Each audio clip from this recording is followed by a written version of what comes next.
नमस्कार, उत्तराखंड के बुलेटिन में स्वागत है आपका। मैं हूं आपके साथ प्रियंका चौधरी। चलिए शुरुआत करते हैं पहली खबर से। हरिद्वार के गढ़मीरपुर में बाबा साहेब भीमराव अंबेडकर की 130वीं जयंती धूमधाम से मनाएगी। पंचपुरी के सभी धर्म समाज के सैकड़ों लोग पंचपुरी के गढ़ के अंबेडकर तिहारे पर बाबा साहेब की प्रतिमा के सामने उपस्थित हुए और बाबा साहेब अंबेडकर की मूर्ति पर माला अर्पण कर मिठाइयां बांटकर बाबा साहेब के बताए हुए संविधान के अनुरूप आगे बढ़ने की शपथ ली। कई लोगों ने पोस्टर बैनर के माध्यम से भी एकता और भाईचारा का संदेश दिया। कार्यक्रम में उपस्थित अंबेडकर समिति के अध्यक्ष वरिष्ठ समाज सेवी मास्टर दिलीप कुमार ने कहा है कि बाबा साहेब अंबेडकर के जीवन से हम सभी को प्रेरणा लेनी चाहिए। जिस प्रकार से उन्होंने भेदभाव भुलाकर सभी समाज के लोगों को एकजुट करने का काम किया है, इसी तरह से हम सभी को भेदभाव भुलाकर एकजुट रहना चाहिए। वहीं कार्यक्रम का संचालन कर रहे ओमपाल ने भी लोगों को संबोधित करते हुए अंबेडकर जी के जीवन पर प्रकाश डाला। देशवासियों को बाबा साहब डॉक्टर भीमराव अंबेडकर जी के 130वें जन्मदिन पर हार्दिक शुभकामनाएं।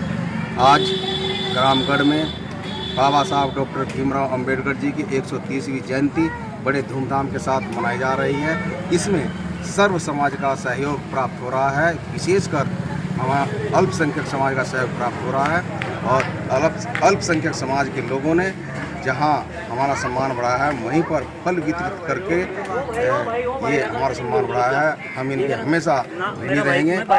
हर कार्यक्रम में हमारा यह सहयोग करते हैं।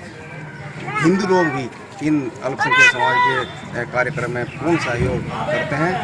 धन्यवाद।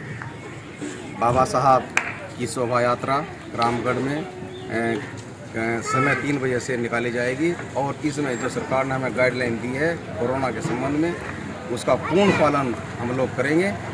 मैं सोशल डिस्टेंसिंग का पालन करेंगे, मास्क इत्यादि का लगा करके ही हम शोभा यात्रा निकालेंगे और प्रशासन ने हमको 200 व्यक्तियों की जो है परमिशन दी है, उसको भी हम पूरा ध्यान में रख करके शोभा यात्रा को निकालेंगे। सभी सम्मानित ग्रामवासियों को दिल से हार्दिक अभिनंदन और स्वागत। आज हमारे लिए बड़े खुशी का दिन है कि आज हमारे बाबा साहब डॉक्टर भीमराव अंबेडकर जी का 130वां जन्मदिन हम अपने ग्राम गढ़ में बड़े हर्षोल्लास के साथ मना रहे हैं और हमारे साथ साथ देश में बाबा साहब के को खुशी के साथ मना रहे हैं। हमारे गांव गढ़ में बाबा साहब को स्थापित हुए 1 साल हो चुका है। मेरे लिए बहुत शौक की बात है और ये स्थापित करे गांववासियों का, हर युवा का, हर व्यक्ति का सहयोग। आज ये कार्यक्रम बहुत हर्षोल्लास मनाया गया। इसमें सब धर्मों के लोग बीच में रहे, खास समाज के लोग उन्हें बाबा साहब के चरणों में पुष्प अर्पित किए। हमारे साथ कंधा मिलाकर जो ये कार्यक्रम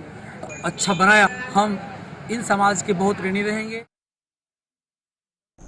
हल्द्वानी में संविधान निर्माता बाबा साहेब भीमराव अंबेडकर की 130वीं जयंती के मौके पर भव्य झांकी का आयोजन किया गया। हल्द्वानी में बाबा भीमराव अंबेडकर की जयंती के मौके पर भव्य शोभा यात्रा निकाली और झांकी भी निकाली गई, जो मंगल पड़ाव से होते हुए पूरे शहर भर में निकाली गई। बाबा साहेब द्वारा लिखे गए संविधान के अनुरूप देश की अखंडता और एकता, दलित, वंचित और पिछड़े लोगों को उनका हक दिलाने सहित कई बेहतर काम संविधान में किए गए हैं। लिहाजा आज बाबा भीमराव अंबेडकर जयंती के मौके पर लोगों द्वारा उन्हें श्रद्धा सुमन अर्पित किए गए।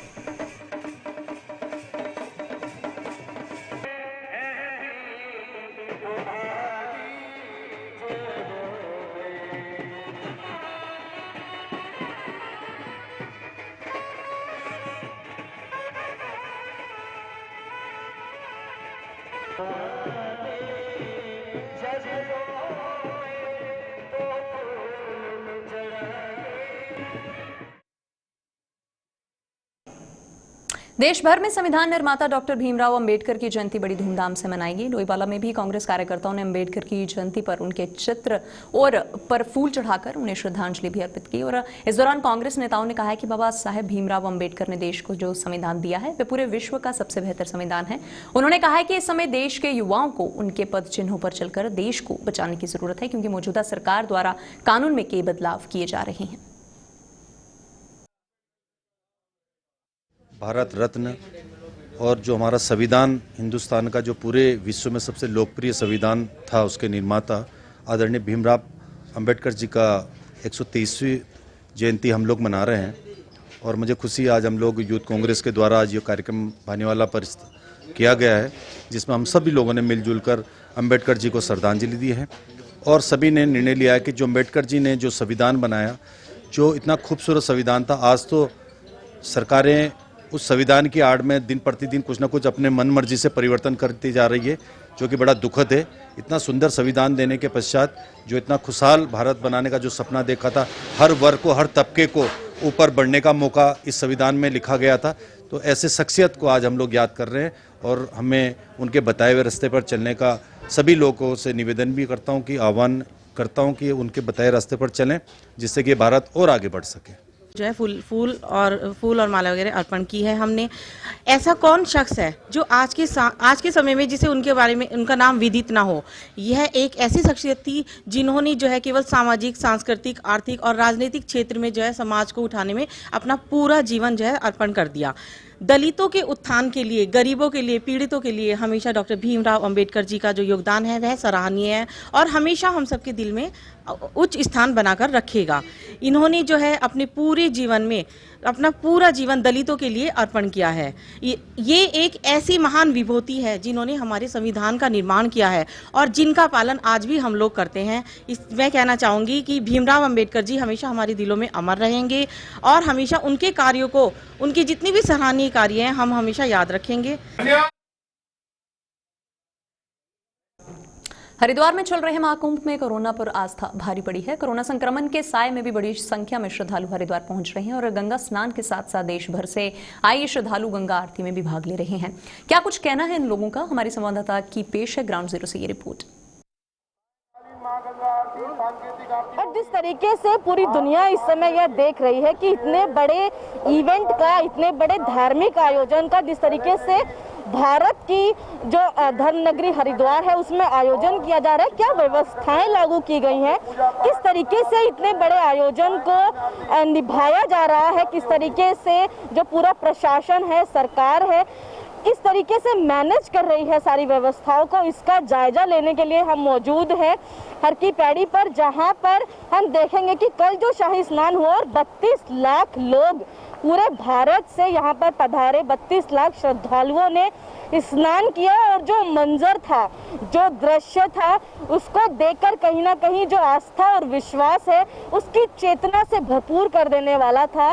तमाम जो श्रद्धालु हैं और अन्य जो भारतीय नागरिक हैं, जब उनके द्वारा वो दृश्य देखा गया तो एक चेतना, एक लहर अंदर जागृत हो उठी कि कहीं ना कहीं जो आस्था है उसके सामने जो लोगों का विश्वास है वो धर्मनगरी हरिद्वार में देखने को मिलता है। और जिस तरीके से जन सैलाब उमड़ रहा है, जन सैलाब आकर मां गंगा में डुबकी लगा रहा है, ये देखते ही बनता है कि आखिर क्या है जो महामारी के साए को पीछे छोड़ते हुए, महामारी के डर को पीछे छोड़ते हुए लोगों को हरिद्वार में आने के लिए आकर्षित करता है। हम मौजूद हैं जो साए गंगा आरती होती है और लोक लुभावन, जिस तरीके से मन को लुभावने वाला जो दृश्य होता है मां गंगा की आरती का, वो अब से कुछ ही देर बाद यहाँ पर संपन्न होगा।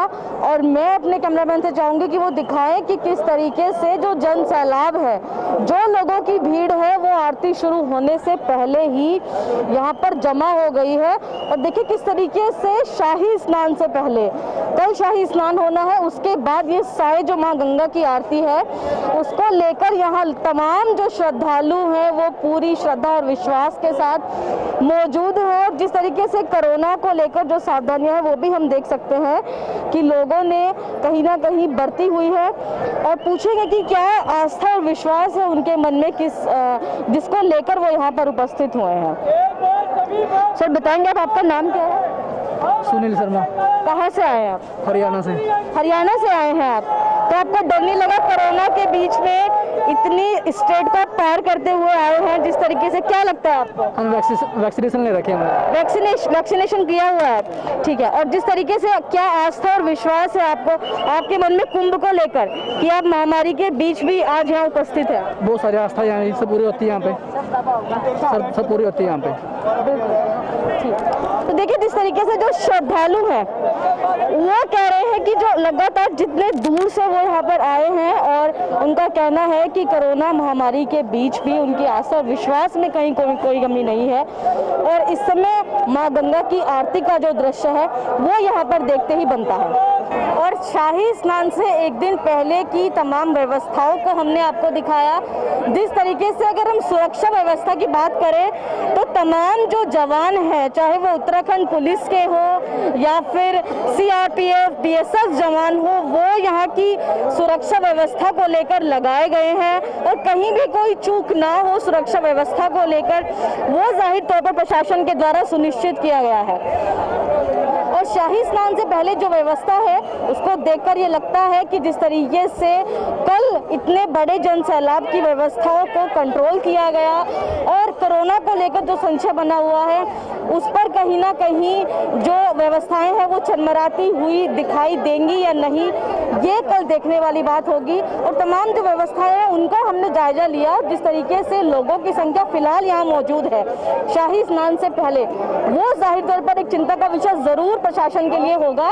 और कल जब शाही स्नान होगा उसको लेकर कितने लोग, कितने श्रद्धालु यहाँ पर उपस्थित होंगे, उसका आंकड़ा, उसका आकलन नहीं लगाया जा सकता। और देखने वाली बात यह होगी कल जब शाही स्नान होगा तो किस तरीके से कोरोना की व्यवस्थाएं पूरी तरीके से नियंत्रण की जाएंगी, सावधानियों को नियंत्रित किया जाएगा और क्या कुछ संख्या लोगों की रहेगी। अपने सहयोगी तिलक शर्मा के साथ विशाखा चौधरी, JK 24/7 न्यूज, हरिद्वार।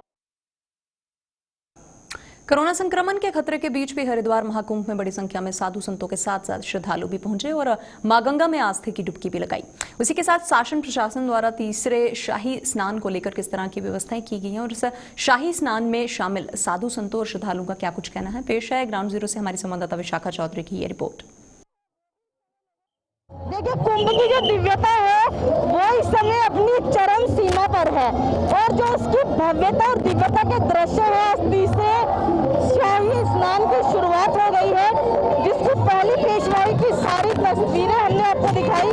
और जिस तरीके से अखाड़ा प्रमुख जो है वो रथों के माध्यम से उद्घोष करते हुए इस समय मां गंगा में डुबकी लगाने के लिए प्रस्थान कर रहे हैं और पहली पेशवाई निकल चुकी है। इसके बाद प्रशासन अगली पेशवाई की तैयारी कर रहा है और इसके बाद जितनी भी जो अखाड़े हैं वो बंद करके बिल्कुल व्यवस्थात्मक रूप में यहाँ पर शुरुआत करेंगे अपने स्नान की और देखेंगे किस तरीके से जो सारी चीजें हैं वो उन व्यवस्थाओं को सही तरीके से संचालित करते हुए जो लोग हैं जो वो है उनके स्नान फिलहाल बंद कर दिया गया है, केवल अखाड़े स्नान को। तीसरे शाही स्नान को लेकर हम मौजूद हैं फिलहाल, जहां से तमाम अखाड़ों की पेशवाई होगी और आप देख सकते हैं कि सबसे पहले अखाड़े की पेशवाई इस समय शुरू हो गई है। पूरा पुलिस महकमा यहाँ पर मौजूद है और एक एक अखाड़े की जो पेशवाई है उसको सुनिश्चित किया गया है, जिसमें तमाम जो अखाड़े के श्रद्धालु हैं वो प्रेजेंट है और उसके पीछे जो नागा सन्यासी हर अखाड़े में रहते हैं वो हमें दिखाई देंगे। जिस तरीके से जो तमाम साधु जन है वो ढोल नगाड़ों के साथ इस समय अपने अखाड़े की पेशवाई कर रहे हैं और जितने भी लोग हैं इस समय उत्साह उनका देखते ही बनता है। और देखिए किस तरीके से जो दृश्य है वो लोगों को अभिभूत करता हुआ इस समय प्रतीत हो रहा है। स्नान की दूसरी पेशवाई इस समय हो रही है। जो साधु संत है, हम पूछेंगे कि किस अखाड़े, हम नेपाल से जूना अखाड़ा। हाँ जी, हाँ वह जी, कैसा लग रहा है? हाँ बहुत आनंद है। बिल्कुल, हाँ बिल्कुल बहुत आनंद। देखिए किस तरीके से जो साधु संत है उनके उत्साह का कोई ठिकाना नहीं है। मैं अपने कैमरामैन से चाहूंगी कि वो दिखाएं कि किस तरीके से जो पताकाएं हैं, जो ध्वज है और जो नागा सन्यासी हैं उनको आप देख सकते हैं पूरे उद्घोष के साथ। जो कहा जाता है कि कुंभ के समय में ही बाहर निकलते हैं, गुफाओं में, जंगलों में इनका वास होता है।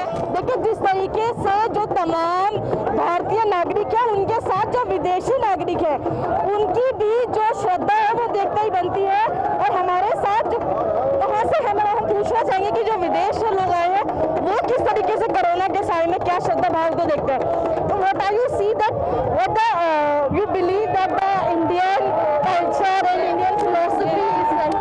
I believe in Shiva, I believe in Indian culture, I believe in Dharma. What do you know about Shiva and the culture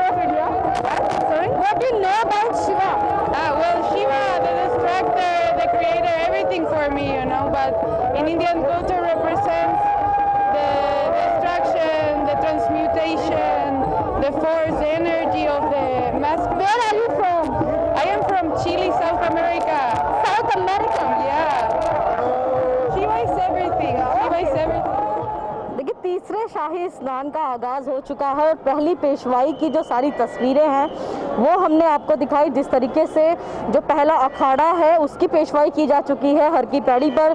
फिलहाल ब्रह्मकुंड में पहले अखाड़े के जो तमाम सन्यासी हैं, जो साधु संत हैं, वो स्नान करने के लिए प्रस्थान कर चुके हैं और अब अगले अखाड़े की प्रशासन तैयारी कर रहा है कि उसको भी लेकर आया जाए और स्नान तक के जो स्थान है वहां तक पहुंचाया जाए।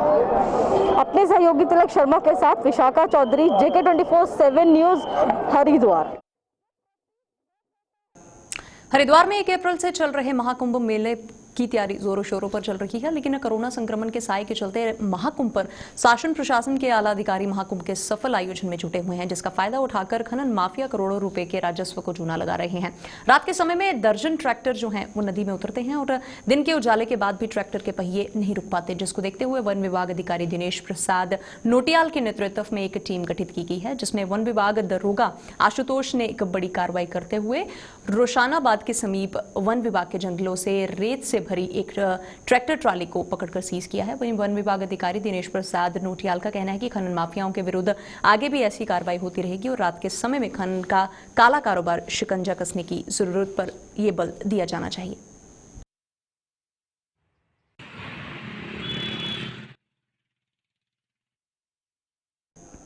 सिखों के पवित्र धाम हेमकुंड साहिब एवं लोकपाल तीर्थ आगामी 10 मई को खुलेंगे, लेकिन अभी भी अटला कोटी से लेकर हेमकुंड साहिब तक 2 से 8 फीट तक बर्फ की मोटी चादर बिछी हुई है और अटला कोटी ग्लेशियर से 4 से 8 फीट तक की ऊंचाई है। इस ग्लेशियर को काटकर ट्रैक तैयार करना सेना के लिए भी चुनौती का काम है। सेना का 19 सदस्यीय दल ग्लेशियर काटने के और मार्ग तैयार करने के काम में जुटा हुआ है। हेमकुंड साहिब मैनेजमेंट ट्रस्ट के मुख्य प्रबंधक सरदार सेवा सिंह के अनुसार हेमकुंड साहिब में अभी भी 6 से 7 फीट तक बर्फ की परत जमी हुई है और सेना की 418 इंजीनियर कंपनी के सूबेदार जगसीर सिंह के नेतृत्व में हेमकुंड साहिब पहुंच गई है और इस टीम में सिख रेजिमेंट के भी 12 जवान शामिल हैं।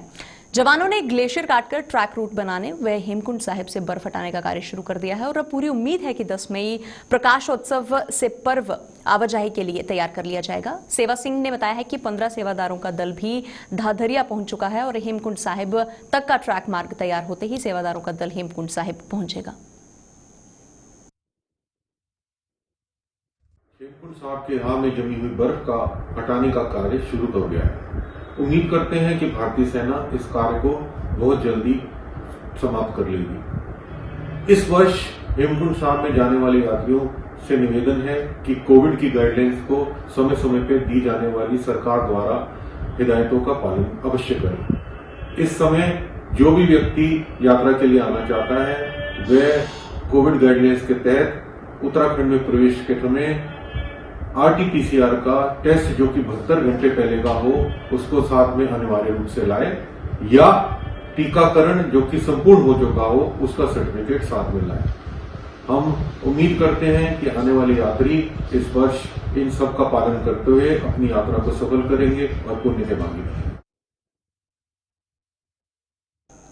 सर्वजन समाज पार्टी कोर कमेटी के सदस्यों द्वारा पार्टी के अध्यक्ष को हटाने की मांग को लेकर पार्टी में घमासान मचा हुआ है। इसी मुद्दे को लेकर पार्टी पूर्व महासचिव आशीष नोटियाल ने बताया है कि कोर कमेटी की इस बैठक में पहले ही 2 अप्रैल को अध्यक्ष देवेश्वर भट्ट कोर द्वारा भंग कर दिया गया था और उन्होंने ये भी कहा है कि कमेटी भंग होने के बाद किसी का दायित्व नहीं है, केवल अध्यक्ष ही दायित्व पार्टी पर होता है और उन्होंने इस तरह से पार्टी के 2 कार्यकर्ताओं द्वारा प्रेस वार्ता कर पार्टी के अध्यक्ष को हटाने का फैसला को एक बहुत बड़ा हास्यास्पद बात बताया है।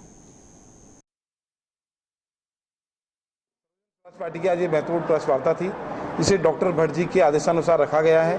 कल को हमारे कुछ साथियों द्वारा जो प्रेस वार्ता की गई थी और उसमें बोला गया था कि हम कोर कमेटी के मेंबर हैं और कोर कमेटी के मेंबर होने के नाते हम इनको पार्टी के अध्यक्ष पद से हटा रहे हैं। तो उसके लिए प्रेस वार्ता की गई कि कोर कमेटी ऑलरेडी 2 तारीख को पार्टी के अध्यक्ष डॉक्टर देवेश्वर भट्ट जी द्वारा भंग कर दी गई है और कोर कमेटी भंग करने के बाद किसी के पास कोई दायित्व नहीं है, सिर्फ अध्यक्ष ही अपने पद पे होता है और कोई नहीं होता है। और जिस तरह 2 कार्यकर्ताओं द्वारा कल को एक बैठक करी गई, ये प्रेस करी गई है, उसमें बोला गया कि हमने अध्यक्ष को ही हटा दिया, तो अपने आप में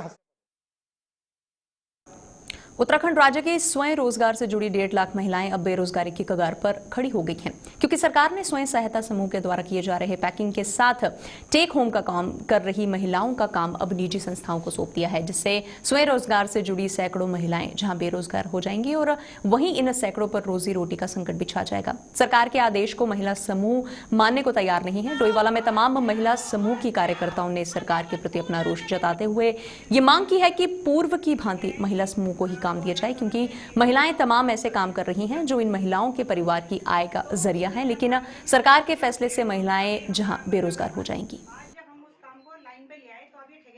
आज इसलिए है कि पहले तो महिला सशक्तिकरण पे बात करते हैं, चाहे माननीय मुख्यमंत्री जी हैं या हमारी सरकार है, और आज मतलब इन महिलाओं को बेरोजगार किया जा रहा है, तो इसमें नाराजगी हमारी इसलिए बिल्कुल जायज़ है कि हम लोग कहाँ जाएंगे, हमारी ये महिलाएं कहाँ जाएंगी जो प्रत्येक ज़िले से आ रखी हैं, और ये आज मतलब इतनी दुखी हैं कि वो आज सड़कों पे उतरने के लिए तैयार है, क्योंकि जो ये रोजगार से जुड़ी थी, जो काम कर रहे थे, ये ई टेंडर के माध्यम से मशीनीकरण होने जा रहा है।